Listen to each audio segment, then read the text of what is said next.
Hello friends, welcome back to the channel. कैसे हैं आप सब? उम्मीद है आप सब अच्छे होंगे। आज की इस वीडियो में हम आपके लिए लेकर आए हैं कुछ इंटरेस्टिंग सामान्य ज्ञान के क्वेश्चंस जो आपकी नॉलेज को बढ़ाने के साथ साथ आपके दिमाग का टेस्ट भी लेंगे। So these questions are very useful for exams, quiz and general awareness. ये जो क्वेश्चंस हैं वो आपके एग्ज़ाम और डेली नॉलेज के लिए बहुत ही इम्पॉर्टेंट हैं। कुछ क्वेश्चंस इजी होंगे और कुछ थोड़ा टिपिकल, तो वीडियो को एंड तक ज़रूर देखें और सभी क्वेश्चंस के आंसर देने की कोशिश करें। And don't forget to comment your score below. देखते हैं कि आप कितने क्वेश्चंस को सही कर पाते हैं। So let's start. तो चलिए शुरू करते हैं। क्वेश्चन फर्स्ट इज, किस जीव के दूध में सबसे अधिक प्रोटीन होता है? तो आंसर क्या है? बकरी के दूध में सबसे अधिक प्रोटीन होता है। इसके अलावा अगर हम बात करते हैं तो बकरी के दूध में कैसीन प्रोटीन ज़्यादा होता है, इसीलिए इसका जो दूध होता है वो चीज़ बनाने के लिए भी उसका यूज़ किया जाता है। और आपने शायद ये भी सुना होगा कि जब किसी को डेंगू होता है तो भी बकरी का दूध पीने के लिए ही सजेस्ट किया जाता है। सेकंड क्वेश्चन है, भारत के संविधान में कितने अनुच्छेद हैं? तो यहाँ आंसर मेंशन है 448, मतलब 448।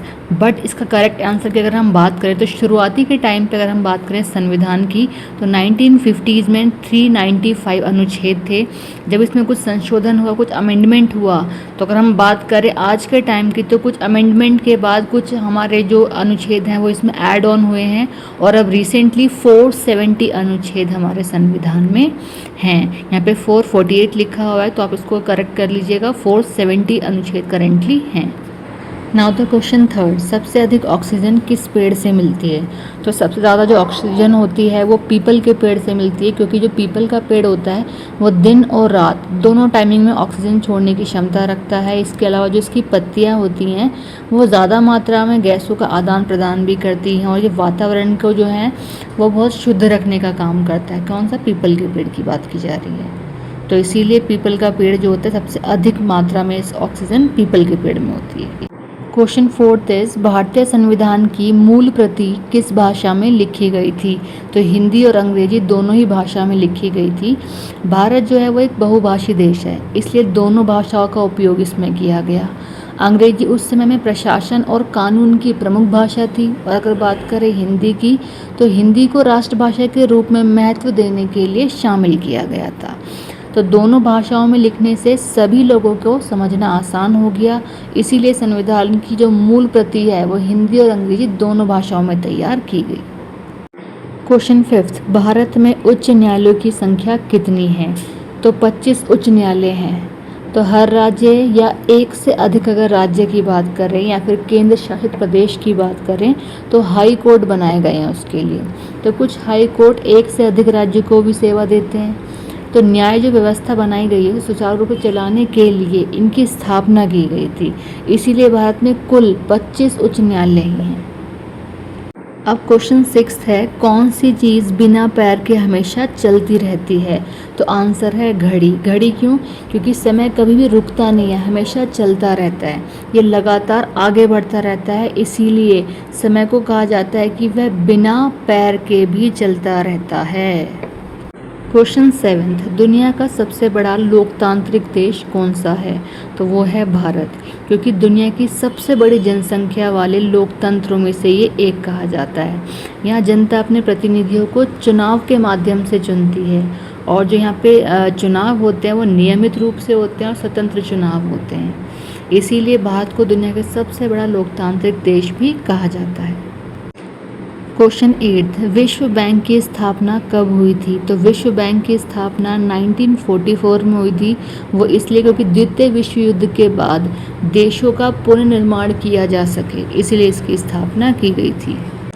क्वेश्चन 9, वह क्या है जो नहाने के बाद छोटा होता जाता है? तो आंसर इज साबुन। अगर आपके सामने आंसर नहीं होता तो आप बहुत दिमाग लगाते और सोचते कि आखिर ऐसा क्या है। तो साबुन को आप जितना यूज़ करोगे वो उतना घटता चला जाता है, इसीलिए आंसर क्या है? क्वेश्चन 10, संयुक्त राष्ट्र में कितने सदस्य देश हैं? तो संयुक्त राष्ट्र में टोटल 193 सदस्य देश आते हैं। अब नेक्स्ट क्वेश्चन है 11, किस सब्जी को दोबारा गर्म करने पर जहर बन जाता है? तो आंसर क्या है? पालक। पालक में नाइट्रेट होता है, तो बार बार आप जितना गर्म करेंगे ना तो ये क्या होता है, जो इसका नाइट्रेट है वो ख़त्म होकर ये नाइट्राइट में कन्वर्ट हो जाता है, जो कि हमारे हेल्थ के लिए बहुत ज़्यादा हार्मफुल है। इससे क्या होता है, हमारे हेल्थ पे बहुत बुरा प्रभाव पड़ता है। इसीलिए पालक को कहते हैं बार बार गर्म करके नहीं खाना चाहिए, बचना चाहिए उस चीज़ से। क्वेश्चन 12, पृथ्वी की अनुमानित आयु कितनी है? क्वेश्चन में देखिए लिखा है अनुमानित, इट मीन्स क्या, अनुमान लगाया जा रहा है कि पृथ्वी की आयु कितनी है। तो आंसर क्या है, 4.5 अरब वर्ष। तो जो वैज्ञानिक है उन्होंने क्या किया है, रेडियोमेट्रिक डेटिंग से इसका अनुमान लगाया है कि जो इसका टाइम पीरियड है वो लगभग 4.5 अरब वर्ष है, इसकी आयु मानी जाएगी। क्वेश्चन 13, नोबेल पुरस्कार कौन सा देश देता है? तो नोबेल पुरस्कार जो देता है वो है स्वीडन।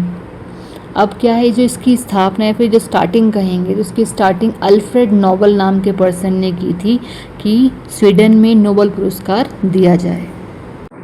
क्वेश्चन 14, किस सब्जी को दोबारा गर्म करने पर जहर बन सकता है? तो ये रिपीटेड क्वेश्चन है, आंसर इज पालक। कि पालक को आप जितना गर्म करेंगे वो उतना जहर बनता चला जाएगा, तो बचना चाहिए इस चीज़ से। क्वेश्चन 15, भारतीय संसद का उच्च सदन कौन सा है? तो हमारी जो भारतीय संसद है उसका सबसे जो उच्च सदन है वो है हमारी राज्यसभा। क्वेश्चन 16, काले हंस किस देश में पाए जाते हैं? तो काले हंस ऑस्ट्रेलिया में पाए जाते हैं। क्वेश्चन नेक्स्ट है 17, भारत का नियंत्रक एवं महालेखा परीक्षक किसे कहा जाता है? तो आंसर है कैग, CAG, कैग। तो कैग की फुल फॉर्म क्या है, comptroller and auditor general of India. कभी कभी एग्जाम्स में इसकी फुल फॉर्म भी पूछ ली जाती है, तो आपको इसकी फुल फॉर्म भी पता होनी चाहिए। अब जो ये कैग है ये सरकार के खर्चों का लेखा जोखा जांचता है, सरकारी खातों का ऑडिट भी करता है। ये एक स्वतंत्र संवैधानिक पद भी है, देश की वित्तीय पारदर्शिता को भी बनाए रखता है। इसीलिए जो कैग है उसको भारत का नियंत्रक एवं महालेखा परीक्षक भी कहा जाता है। And 18th question is, Bharat की राजधानी क्या है? बहुत सिंपल सा क्वेश्चन है, तो भारत की राजधानी क्या है, नई दिल्ली। क्वेश्चन 19th, भारत के राष्ट्रपिता कौन है? तो भारत के जो राष्ट्रपिता हैं वो है महात्मा गांधी, क्योंकि उन्होंने स्वतंत्रता आंदोलन का नेतृत्व किया था, सत्य और अहिंसा के मार्ग पर भी चले थे, इस चीज़ को भी अपनाया था और देश को आज़ादी दिलाने में भी महत्वपूर्ण भूमिका निभाई थी महात्मा गांधी जी ने। क्वेश्चन नेक्स्ट है 20th क्वेश्चन, भारत का राष्ट्रीय पशु कौन सा है? तो राष्ट्र पशु है भारत का बाघ। नेक्स्ट क्वेश्चन इज 21, विश्व का सबसे बड़ा महासागर कौन सा है? तो विश्व का सबसे बड़ा महासागर है हमारा प्रशांत महासागर। ये क्षेत्रफल के अकॉर्डिंग अगर हम इसको देखते हैं तो सबसे बड़ा महासागर है और पृथ्वी की सतह के लगभग 30% हिस्से को कवर करता है। इसमें सबसे अधिक जो गहराई है वो भी पाई जाती है, इसीलिए प्रशांत महासागर दुनिया का सबसे बड़ा महासागर कहलाता है। क्वेश्चन 22, भारत का राष्ट्रीय पक्षी कौन सा है? तो आंसर है मोर। अब क्या है, ये 1963 में इसे राष्ट्रीय पक्षी घोषित किया गया था। ये बहुत ही सुंदर और आकर्षक होता है दिखने में और ये भारत की संस्कृति और परंपरा का प्रतीक भी माना जाता है। क्वेश्चन 23, भारत का राष्ट्रीय खेल कौन सा है? तो जो भारत का राष्ट्रीय खेल है वो है hockey. Next question is 24, Taj Mahal कहाँ स्थित है? तो ताजमहल है आगरा में, जो कि काफ़ी फेमस है और काफ़ी टूरिस्टर्स भी वहाँ पर आते हैं उसको विजिट करने के लिए। क्वेश्चन 25, सूर्य किस दिशा में उगता है? अब आंसर क्या है कि जो पृथ्वी होती है वो पश्चिम से पूर्व दिशा में घूमती है, इसी कारण जो सूर्य होता है ना वो हमें पूर्व दिशा से उगता हुआ दिखाई देता है, इसीलिए हम बोलते हैं कि सूर्य पूर्व की दिशा से उगता है। क्वेश्चन 26, भारत की सबसे लंबी नदी कौन सी है? मिसप्रिंट है, भारत की सबसे लंबी नदी कौन सी है? तो वो है गंगा नदी। ये भारत की सबसे लंबी नदी है क्योंकि हिमालय से निकलकर बंगाल की खाड़ी तक ये बहती है और करोड़ों लोगों के लिए जल का प्रमुख स्रोत भी है। ये धार्मिक और सांस्कृतिक महत्व भी इससे बहुत अटैच्ड होते हैं हमारी गंगा नदी से। क्वेश्चन 27, भारत के वर्तमान प्रधानमंत्री कौन हैं? तो भारत के वर्तमान जो प्रधानमंत्री हैं वो हैं नरेंद्र मोदी जी, जिनका पूरा नाम है नरेंद्र दामोदर दास मोदी। 2014 में ये पहली बार प्रधानमंत्री बने थे। भारत सरकार के प्रमुख जो काम हैं, जो गवर्नमेंट के जितने भी काम होते हैं, सारे उसका संचालन हमारे प्रधानमंत्री ही करते हैं। और देश के अगर प्रशासन की बात करें, नीतियों की बात करें, उसका संचालन भी नरेंद्र मोदी जी या फिर प्रधानमंत्री ही करते हैं। इसीलिए वर्तमान के समय में जो हमारे प्रधानमंत्री हैं वो नरेंद्र मोदी जी हैं, जो कि इन सारी चीज़ों को संभालते हैं। क्वेश्चन 28, भारत का सबसे बड़ा राज्य क्षेत्रफल के अकॉर्डिंग कौन सा है? Answer is Rajasthan. अब क्षेत्रफल के अकॉर्डिंग अगर हम बात करते हैं तो भारत का सबसे बड़ा जो राज्य है वो राजस्थान ही है।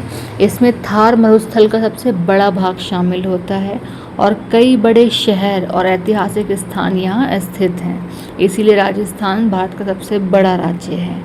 नेक्स्ट क्वेश्चन 29, जय जवान जय किसान का नारा किसने दिया था? तो जय जवान जय किसान का जो नारा है वो लाल बहादुर शास्त्री जी ने दिया था। नेक्स्ट क्वेश्चन 30, जो कि हमारा लास्ट क्वेश्चन है आज का, वो है भारत की पहली महिला प्रधानमंत्री कौन थी? तो भारत की पहली महिला जो प्रधानमंत्री थी वो थी इंदिरा गांधी जी। ये 1966 में भारत की पहली महिला प्रधानमंत्री थी और देश की राजनीति में भी इनका बहुत ही महत्वपूर्ण भूमिका इन्होंने निभाई है और लंबे समय तक प्रधानमंत्री बनी रहीं। तो ये थे आज के सामान्य ज्ञान वाले प्रश्न। उम्मीद है आपको ये वीडियो पसंद आई होगी और आपने कुछ नया सीखा होगा। So how many questions did you answer correctly? नीचे कमेंट करके अपना स्कोर ज़रूर बताइए।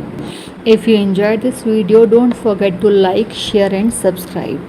ऐसे ही और इंटरेस्टिंग वीडियो के साथ जुड़े रहने के लिए मेरे चैनल को सब्सक्राइब ज़रूर करें। We will meet again in the next video with more amazing questions. तो तब तक के लिए keep learning and keep growing. Thank you so much and bye bye.